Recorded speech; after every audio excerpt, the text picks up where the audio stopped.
重點，我覺得即係如果你本身自己咧冇材料喺對方室啦，唔好講話黑定白嘅材料，總之如果你冇材料咧，你咁樣踢白人咧，可能個殺傷力冇咁大。好似即係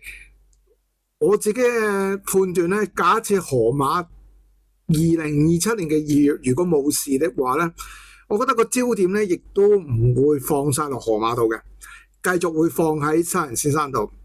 而家實際上作咗100萬啫，你話對我哋公眾利益有冇？其實你諗清楚，大家即係我哋心平氣和咁，佢係影響香港嘅形象，呢個係嘅。咁但係呢啲都係佢哋自己家事，即係譬如佢人哋屋企100萬可白自己錢俾咗佢，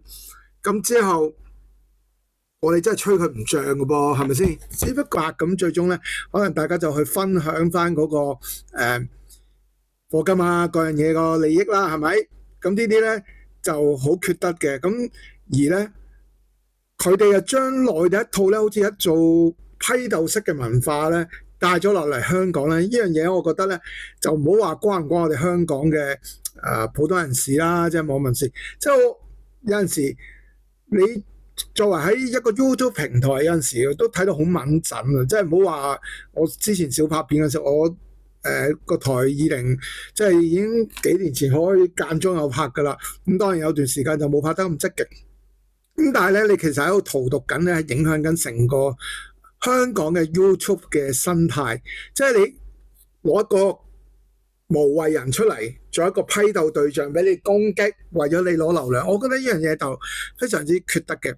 咁而咁唔好彩咧，山羊咧就成為咗咧佢哋嘅2.0嚇。咁我今日咧其實最想講咧就係咧，如果山羊呢件事咧，首先嚟講，我覺得證據上就聽佢咁即係淡定咧，其實就喺法律上應該就未必有事嘅，即係客觀啲咁講。但係咧，我就一路喺度諗呢件事咧，其實佢呢個人咧就非常之咧，即係相對另一邊都係，但係佢咧非常之危機不足。嗱，點解咧？我哋數下。沙人先生曾經有同佢一齊合作過嘅人，而同佢反面嘅，我而家眼見大姐 A 啦，睇下先，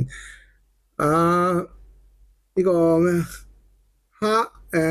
魔靈啦，就呢個無從小姐啦，發包啦，仲有。呢個好多，全部咧都係本身咧同佢一齊熟嘅咧，之後就調翻轉咧，去咗對家個陣營。撇除咧對方識得用銀彈戰術或者識得利誘啊、捉心理都好咧，你點解咧可以將咁多，譬如舉個例啊，即係咩叫危機管理？